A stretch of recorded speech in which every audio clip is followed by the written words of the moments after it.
Hey guys, how you doing? Steve Laff here. Just figured I'd do a little question and answer video. I got some questions that have been asked me, and I figured I'd do a little question and answer video.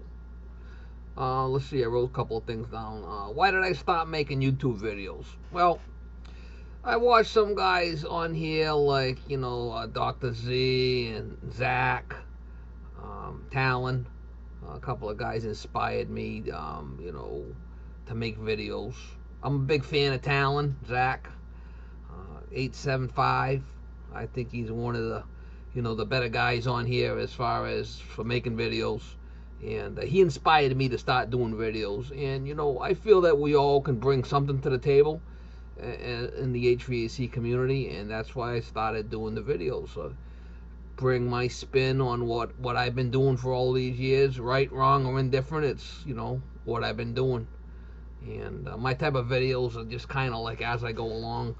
And that's why I started doing videos. There were some other guys that, I watched, and I thought it was pretty cool. And believe me, making videos on YouTube and loading them and editing them is a lot of work. Don't think it's not. It's a lot of work.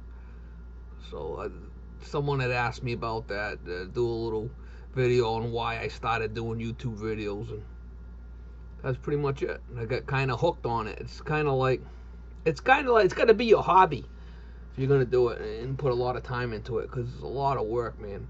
Some of these videos, like every video you see, some of them I'm working on 3-4 hours, by the time I edit it all. So a lot of work to do a decent video.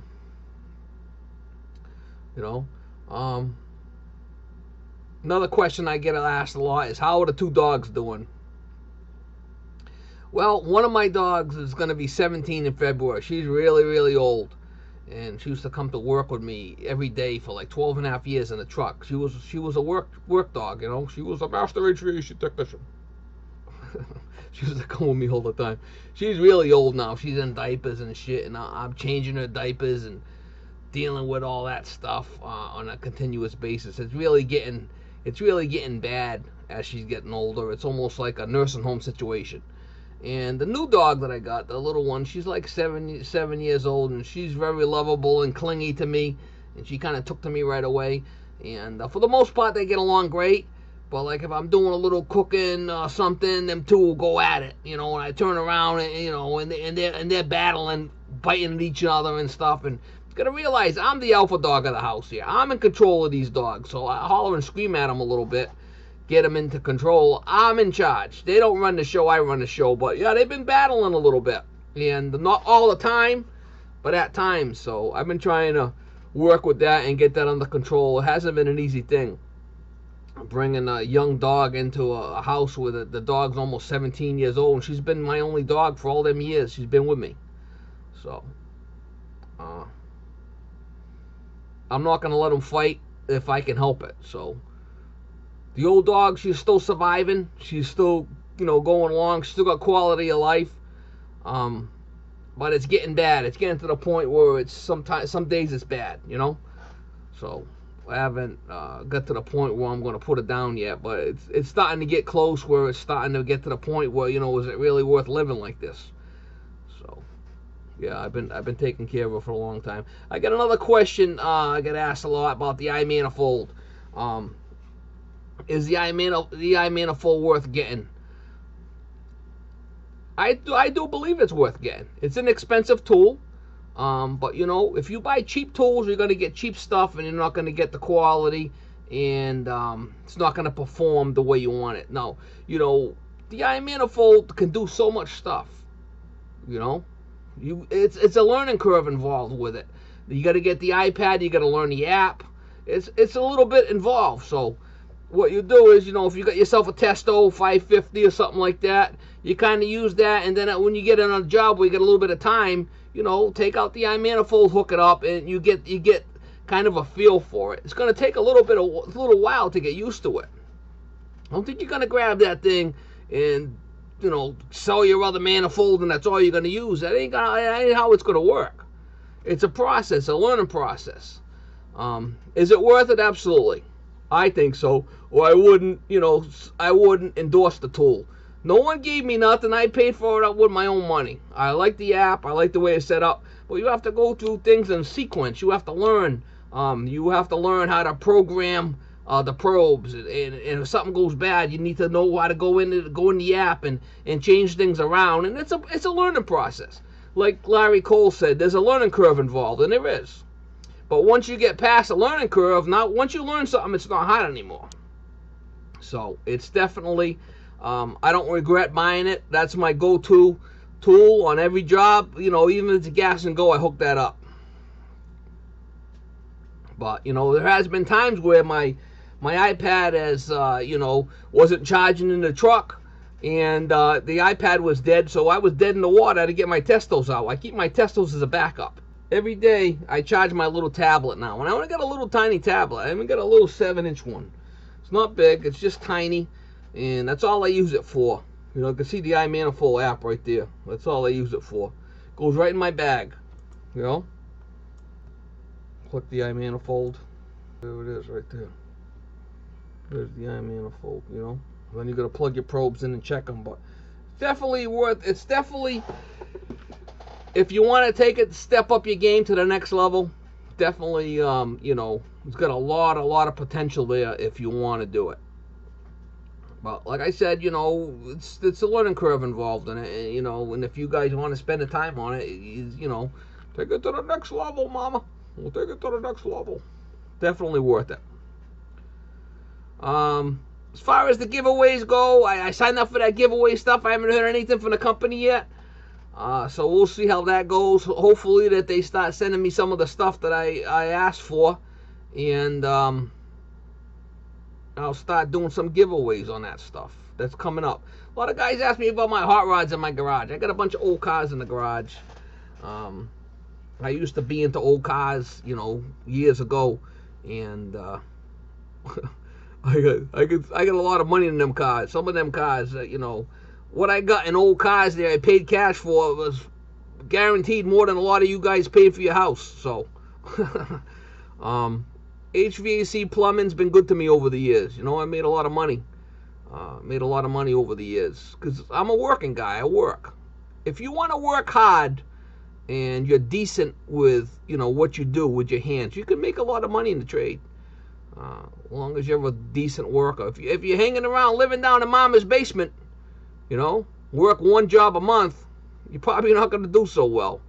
But if you're a working guy, you're out there hustling, you can make some money in this trade. You can live the dream, and you could buy good stuff. So I got a bunch of old cars there. I got to get them things out and get them running and stuff. A lot of guys been asking me about videos for the old cars. I'm going to get them out. I need to get them running anyway.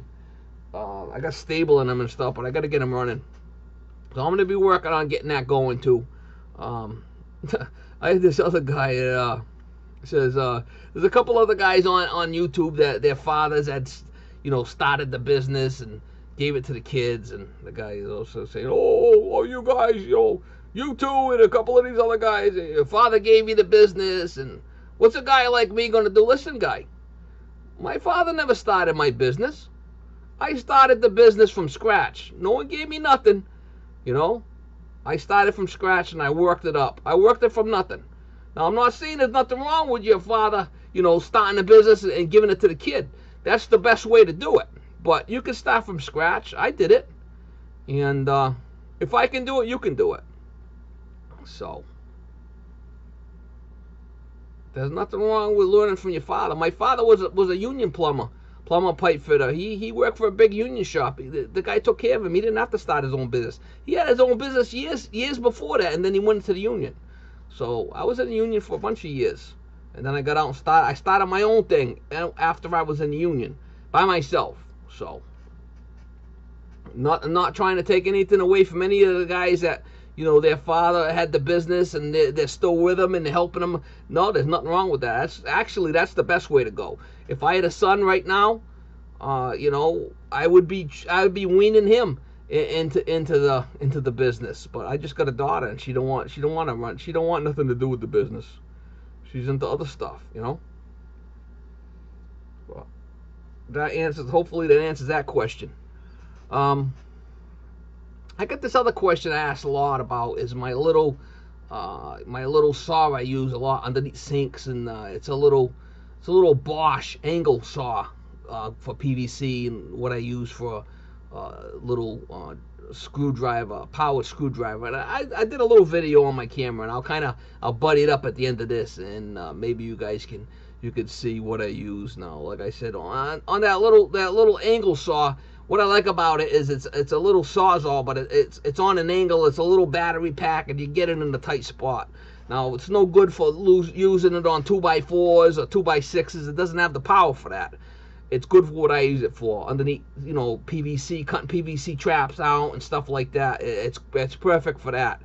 But I'll butt that up on the end of this video, and I'm supposed to be getting my truck back tomorrow. I just went down and talked to the guy, and there was a lot of things that were issues with my truck, and looks like we're getting it all straightened out. He had it running and everything, and he's resetting everything with the computer, and he wants to set it in the morning on a cold start with the computer. So, alright guys, I'm gonna do a little review about my porta cable. It's a little sawzall that I use a lot. A lot of guys ask me about this thing. If you could see, it's got a little lever right here, and it turns right angle here. Now, it's a little 12-volt lithium. It's not super strong, but it's perfect for, working under sinks. And this got the little adjustable. You just turn that to stick the blade in there. But you can either go right angle for getting under sinks and cutting PVC traps out and stuff like that. It's perfect. Or you can go straight. Now, it's no good for cutting wood or anything like that, but for what I use it for, it's really handy. And I also got a matching set for the drill. So it's a little 12-volt. The drill that came with it was a little 12-volt porta cable. Same thing. So I got the same batteries, and this thing lasts quite a while. I put it on drill, and I put it on low. It's perfect for doing sheet metal work, or doing smoke pipe, stuff like that. It's perfect for that. And this will last a lot longer than the Sawzall will. But there's just a couple of tools I use. I get asked a lot about, and these are the ones I have. I like this because it's short, and you can see it's relatively short. You can see my hand. It's lightweight. Like I said, it's only 12-volt. If you had a 16, it'd be a lot stronger, but the batteries would be a lot bigger also. For what I use it for, this is perfect. And I got extra batteries, and I just keep them charged in my little pack there. But this right here, this is the cat's ass for working on the sinks, cutting out PVC traps and stuff like that. This is the best because of the angle. Because of this. This is a spare one I got in my house. I got another one in a truck that I use all the time. Like I said, for cutting a 2x4 or something like that, this thing's not really what you want. But for cutting pipes and stuff, plastic pipes on the sinks and that tight spot, this is perfect. But anyway, guys, just a little quick vlog, nothing fancy. I should be up and running tomorrow, and I should be getting a bunch of videos going. I've been down 13 days without a flipping truck, so it's been pretty bad. I've been pulling my flipping hair out. It's not like me to be without a truck. I should have really loaded a lot of that shit in my pickup, a lot of them tools in my pickup truck. If I'd known I was gonna be down this kind of time, I would have. But it was like, oh, it's a couple of days, and then after a couple of days, and next thing you know, I have 13 days, I got no flipping truck. So it's been pretty bad, and I'll be getting my truck back up and running. I got a flipping ton of work to do. A lot of people I had to turn away. Is really shitty, real shitty. But it's it is what it is.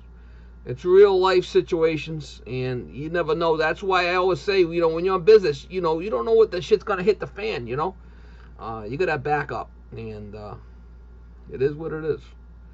All right, guys, have a good day, and hopefully enjoy the video. Like I said, I'm gonna put that little thing on the end there. I'll probably put it in between here. that little part with that little Bosch drill and Sawzall. All right, have a good day, man.